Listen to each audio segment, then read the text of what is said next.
Salut à tous, j'espère que ça va. Dans cette vidéo, on va voir comment faire un petit jeu de blackjack en Python. On va faire un petit script Python pour pouvoir jouer au blackjack, mais on va aussi utiliser GitHub pour pouvoir mettre notre projet et l'outil Taiga que je vais vous présenter pour nous organiser dans les différentes étapes de notre projet. Tout d'abord, je vous invite à vous abonner si ce n'est pas déjà fait pour ne pas rater les prochaines vidéos. Alors pour ceux qui ne connaissent pas le jeu de blackjack, c'est très simple. Le croupier, celui qui distribue les cartes, il distribue 2 cartes à chaque joueur. Le but étant de faire 21 points. Si on dépasse 21, on a perdu. Si le croupier dépasse 21, il a perdu. On peut tirer autant de cartes que l'on veut au fur et à mesure. Si on dépasse 21, on a perdu. Et pareil, le croupier, il peut tirer jusqu'à 17. Au-delà, en fait, il s'arrête. Donc si on fait plus, il faut se rapprocher de 21. Si on fait plus que le croupier, on gagne. Voilà, on va se baser sur ces règles-là pour faire notre projet. Pour ceux qui ne connaissent pas Taiga, c'est très simple. C'est un peu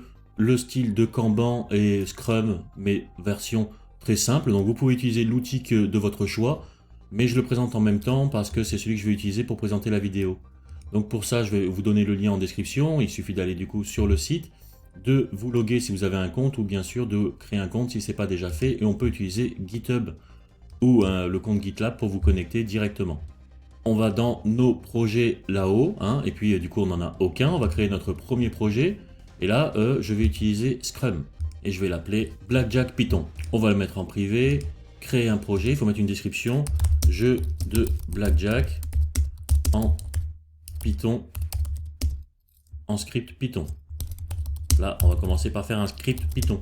On arrive du coup ici où on voit qu'on peut directement créer nos premiers user stories un peu. C'est du coup les différentes fonctionnalités qu'on va ajouter. On va voir ça tout de suite, de toute façon, en démonstration. Ici, on peut changer les différents paramètres. Donc nous, on va changer justement parce que je vais garder le module. Voilà, le Kanban, de toute façon, on va le voir, mais directement, on va faire l'épique. Et on va faire, comme là on parle de jeu de blackjack, bon j'ai mis script, mais après peut-être qu'on pourra le faire autrement.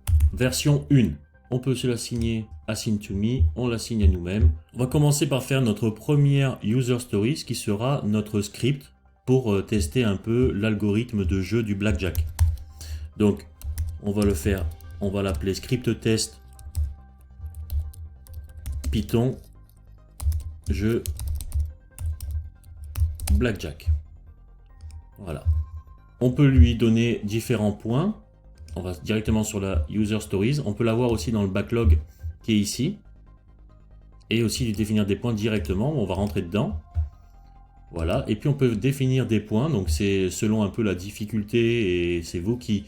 Voilà, c'est à vous de définir un peu les points par rapport au projet. Donc comme on a un peu de l'expérience utilisateur, alors c'est ce qu'on voit ici, expérience utilisateur, design, front. Nous c'est pas notre cas, il n'y a pas de design, il n'y a pas de front là, pour l'instant. Il n'y a que du back et une expérience utilisateur comme c'est un jeu. Donc on peut mettre des petites valeurs, on va mettre 2 comme valeur pour l'expérience utilisateur par exemple, et on va mettre 2 pour le back. Et je vais l'assigner à moi-même directement. Vous pouvez aussi mettre le logiciel en français si vous voulez. Dans notre backlog, on peut ajouter plusieurs user stories directement. Et au moment où, par exemple, on va travailler dessus, on peut créer des sprints, définir un temps, habituellement c'est 2 semaines, comme on voit, et donner un nom à ce sprint. Sprint Blackjack. Ou alors, on va le dire Blackjack 1. Et du coup, on se retrouve avec un sprint, mais qui est ici, qui est vide. On va prendre notre user stories, et même si on en aurait plusieurs, on peut en mettre plusieurs, autant qu'on veut, et on la met directement dans notre sprint. Donc vous voyez, du coup, on n'a plus dans le backlog. En même temps, les points, vous voyez, ça permet de définir aussi une progression. Ça vous permet de voir un peu l'avancement de votre projet. Voilà, on se retrouve aussi avec maintenant un autre tableau. Alors directement, il va jusqu'au 27. Alors peut-être que, voilà, là c'est bien le 13. Voilà, on peut voir qu'il y a juste un jour. D'accord? Donc normalement, voilà, on devrait directement demain, vous voyez, quand ça sera OK, il devrait descendre. Donc on voit l'avancée, elle n'y est pas encore. Donc là, on va rajouter nos différentes tâches pour notre user stories. On va commencer par exemple à définir nos règles de jeu. Alors bien sûr, en plus ici, on peut rajouter des notes. Si on travaille à plusieurs, on a besoin de noter des trucs. Donc moi, je vais me l'assigner. Je vais juste en rajouter. Voilà. Commencer à définir règles de jeu. On ajoute une nouvelle tâche. Créer une liste de cartes et mélanger-la pour distribuer des cartes aléatoires à chaque joueur. Voilà. On va faire cette tâche-là. On va rajouter définissez les valeurs des cartes Définissez la valeur des cartes et calculez le score des joueurs. Permettre au joueur de décider s'il souhaite tirer une autre carte. Rester avec son score actuel. Une fois que le joueur a terminé de jouer, le croupier joue selon les règles préétablies. Comparer les scores du joueur et du croupier pour déterminer le gagnant. Voilà, on va faire un truc simple. Donc bien sûr, après vous voyez qu'il y a différentes étapes. Donc dès qu'on commence à faire quelque chose, voilà, on le déplace, vous voyez, comme un Kanban. Et bien sûr, voilà, quand c'est fini, vous voyez, d'un coup, ça commence à baisser la barre à ce moment-là. On voit différent au niveau de notre progression. Donc bien sûr, quand il y a plusieurs jours, c'est beaucoup plus visuel, mais normalement, au fur et à mesure qu'on va avancer, donc on va mettre lui en une progress. Voilà, du coup, il est remonté. Et bien sûr, vous pouvez définir, parce qu'en fait, par exemple, au niveau des options, si je vais dans les settings, je vois, c'est dans les attributs ici, vous voyez, vous avez par rapport au task, donc nous, on est là, voilà. Quand on met dans Closed, par exemple, ça met Closed, mais en fait, c'est totalement éditable et personnalisable, en fait. Ça, ce sont par défaut les noms, mais vous pouvez, vous voyez, vous pouvez les éditer et faire comme vous voulez, bien sûr. Il y a de l'intégration avec GitHub, GitLab, donc à regarder aussi avec la documentation. Vous pouvez ajouter des membres, à effectuer aussi différents rôles et de ce qu'ils peuvent faire sur l'application. Non, c'est simple à la fois et complet. C'est pour ça que j'aime bien utiliser voilà, cet outil qui est gratuit en plus, qui permet voilà, d'organiser des petits projets. Donc il y a l'équivalent, il y a l'équivalent. Il existe aussi Jira, il existe plein d'autres outils bien sûr. Moi je vous présente celui-ci, celui que moi j'utilise et qui en plus bon, est gratuit. Définir les règles de jeu, donc du coup ça, on discute ça avant le projet, donc après on fait quelques recherches, un peu du blackjack. On va essayer de mettre en place déjà les cartes, donc commencer à définir les règles du jeu. On l'a fait un peu en début de vidéo, et donc c'est pas du code, donc on peut dire du coup que c'est closed, et on va passer maintenant à l'étape suivante, là où on va commencer vraiment à coder. Donc vous créez un petit projet du coup Python, il faut que vous ayez Python installé sur votre machine. Si vous n'avez pas les bases de Python, j'ai fait une vidéo, donc je vais mettre une fiche aussi sur les bases de Python, je ne vais pas revenir sur toutes les bases, déclarer des variables, faire des boucles, et ainsi de suite. On va également, par exemple, ajouter notre projet sur GitHub. Ça fera utiliser GitHub si vous voulez. Et puis là, comme ça, en même temps, ça me permettra de donner le code. Vous aurez le code de la vidéo directement sur le dépôt. Puis en même temps, ça montre comment utiliser Git avec notre projet. La petite description. Et je vais créer un petit dépôt. Git init directement pour initialiser notre projet. Le souci, c'est que par rapport à GitHub, eh ben, on a une version sur la branche main, d'accord? Donc, il faut changer ça. Pour ça, on va dans le fichier. Donc, on a un nouveau fichier maintenant caché. Hein, donc, je le précise, hein, c'est pour ceux qui ne connaissent pas Git. Hein. Et du coup, je vais dans le dossier Git. Je prends le fichier head. Je le change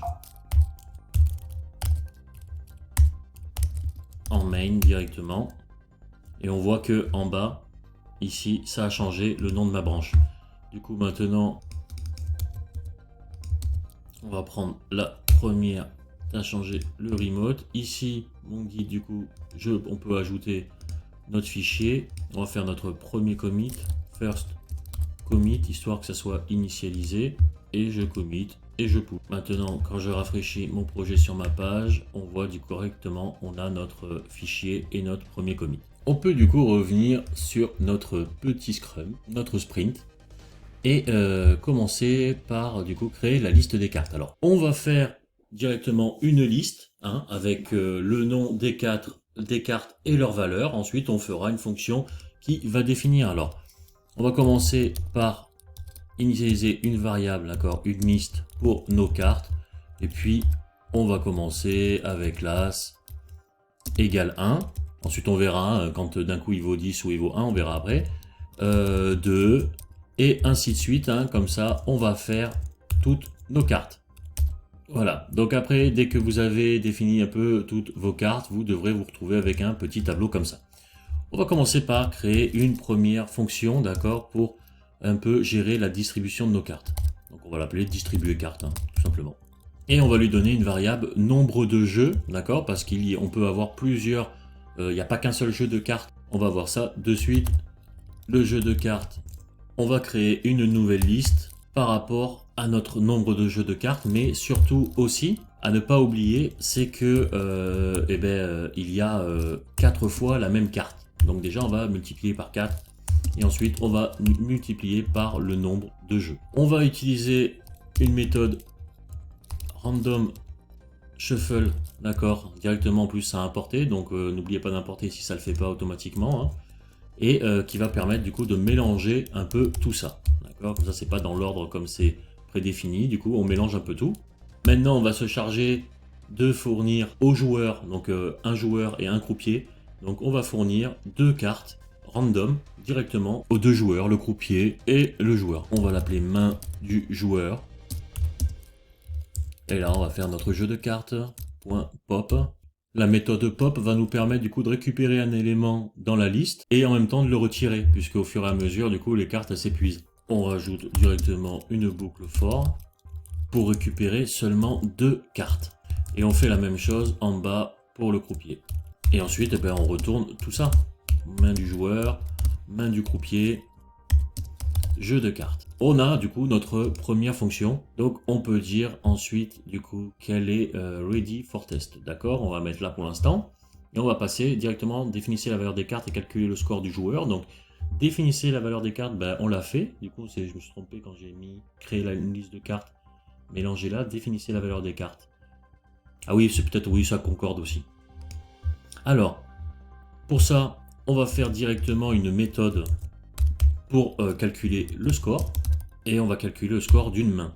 On va prendre une variable score qu'on met à 0, on va mettre une autre variable pour vérifier si l'as du coup est présent ou pas, hein. Vous vous rappelez qu'il n'a pas la même valeur, hein. Voilà, il peut être à la fois 10 ou 1, checker s'il est là, et on va faire du coup une petite balade à travers la main, et on va augmenter notre score par rapport, puisqu'on a enregistré les scores de toute façon là-haut, donc automatiquement on va du coup incrémenter notre score, et dans les cartes directement on va prendre carte. Voilà, vu que c'est juste, on prend juste la clé, d'accord, ici les valeurs sont là, ici on a utilisé que la clé, c'était où? Voilà, ici, on a utilisé que as, et c'est ensuite qu'on voit la valeur, d'accord, donc dans la liste qu'on a refait, on ne donne, qu'on a refaite, on a que les cartes et pas les valeurs. Alors, par contre, si la carte est un as, et ouais, si c'est un as, à ce moment-là, on dit que l'as, il est présent. Et là, je me suis trompé. C'est avec un majuscule. Voilà, c'est pour ça qu'il n'était pas content. False. On sort de notre boucle du coup. On n'est plus ici. Donc, if as présent and score est inférieur ou égal à 11, à ce moment-là, on peut dire du coup qu'il vaut plus 10. Donc voilà, donc on a défini notre règle de score. Et là, j'ai oublié les 2 points.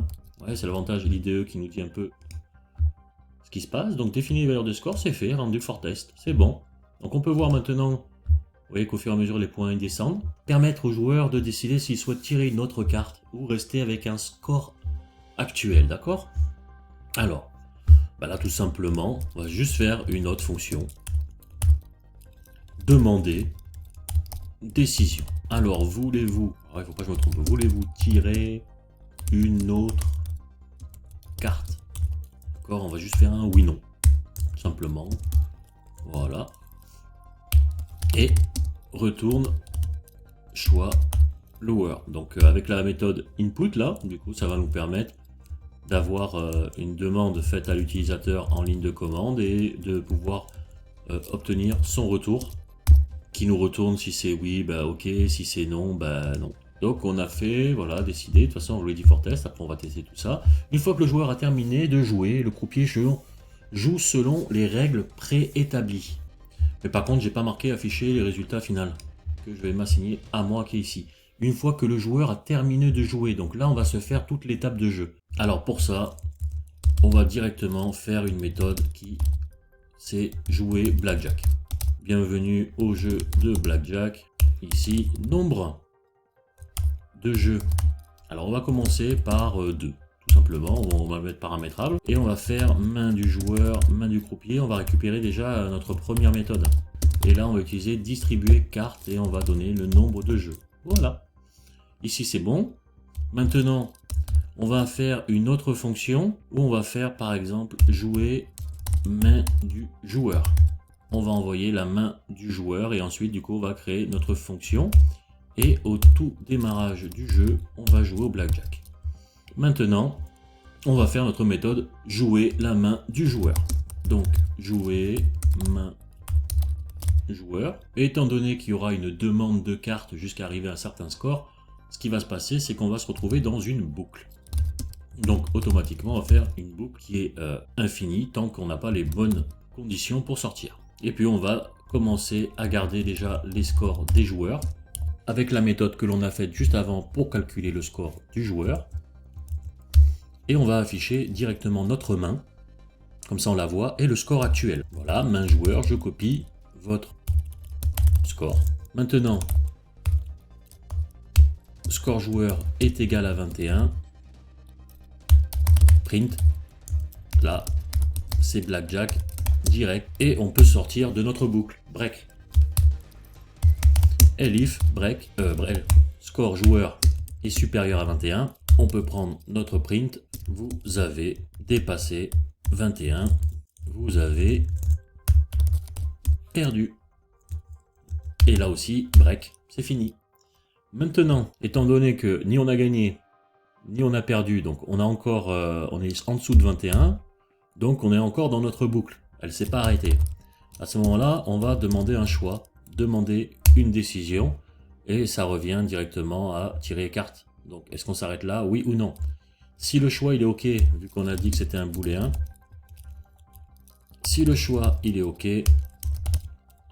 on va faire main du joueur, on va ajouter une carte et on va créer une nouvelle fonction qui s'appelle tirer carte. Et là, tout simplement, on va se faire un random choice.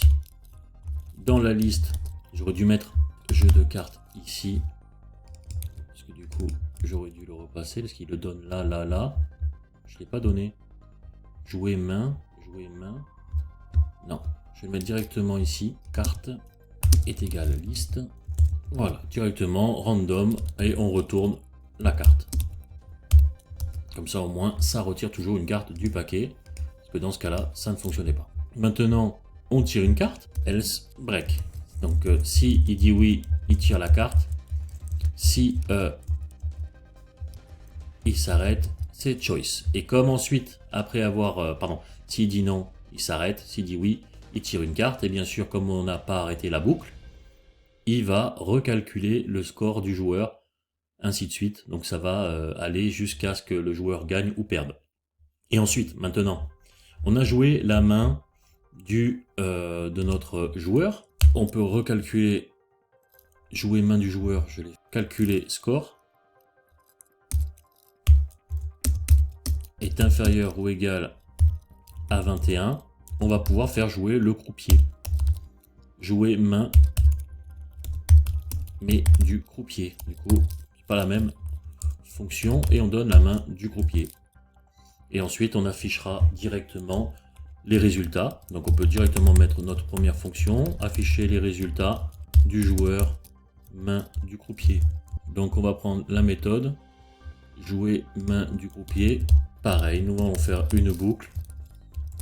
Le score du croupier. La même méthode. Calculer score main du croupier. If score croupier est supérieur ou égal à 17, il s'arrête. Sinon, main croupier, il tire une carte. Ensuite, on n'a plus qu'à afficher nos résultats. Croupier score. If score joueur est supérieur à 21, vous avez dépassé, est supérieur à 21, le croupier a dépassé. Est-ce qu'il y a une égalité? Score joueur est égal au score du croupier. Égalité. Elif score joueur est égal à 21. Là, blackjack, vous avez gagné. Elif score joueur est supérieur à score du croupier. Vous avez gagné. Et else, du coup, c'est le croupier qui a gagné. Donc voilà, on a fait normalement à peu près, voilà, tout est à peu près bon. On va le tester. Donc on a fait, une fois que le joueur, voilà, j'ai même pas, en plus on n'a même pas enclenché. Une fois que le joueur a terminé de jouer croupier selon ses règles établies, c'est fait. Comparer le score du joueur et comparer du croupier et du score du croupier et du joueur, c'est fait. Afficher les résultats du jeu, y compris les scores du joueur et du croupier, ainsi que le résultat final, c'est fait. Voilà. Donc tout est en ready for test. Donc on va pouvoir tester notre jeu, voir si on ne s'est pas trompé. Donc déjà, alors il me dit votre main 4, 2, donc 6, on est ok. On tire une nouvelle carte, bah oui. Et ben là, il y a une erreur. Où est-ce que moi je l'ai appelé? Ici, tirer carte, ici. Alors là, c'est pas bon. C'est normal. Je ne l'ai pas défini en global. Ah oui. Mais c'est pas réglé pour autant. Mais en tout cas, déjà, on a notre liste déjà de toutes nos cartes. Ok. Donc on progresse. Je vais utiliser pop comme on utilise AO. Ah, là c'est bon. Ok, on va réessayer encore une fois, voir si notre algo fonctionne vraiment. Donc là j'ai 16. Je prends encore une carte, on va dire oui. J'ai dépassé 21 à chaque fois, c'est bon. Ok, on va essayer de faire jouer un peu le croupier. Ah bah là j'ai 12, je peux dire oui. Votre score 22, à chaque fois je dépasse. Ok, je vais enlever le print là parce que ça fait dégueulasse à chaque fois. Voilà. Oui. Là j'ai 18. Voulez-vous tirer une carte? Non. Le croupier il a gagné. Ah, le enfoiré il a... Votre score, croupier score. Bah, il n'y a pas l'égalité là? C'est quoi cette arnaque? On est d'accord que normalement il y avait une égalité. Il y a une égalité là. S'il a dépassé non, non, non, ta. Ah non, il y a une égalité. Comment le croupier il a gagné? Ah ouais, non, score joueur. Je me suis trompé, c'est là que je me suis trompé. Score croupier. Voilà, bah oui, c'est pour ça que je comprends pas. Ils ont les mêmes mains en plus. Bah oui, ils ont les mêmes mains. Voilà, c'est quand même mieux de score croupier, main croupier. Des fois le copier-coller c'est bien, mais il faut faire gaffe, vous voyez, parce que du coup je me loupe. Donc, score croupier, ta. Piton main.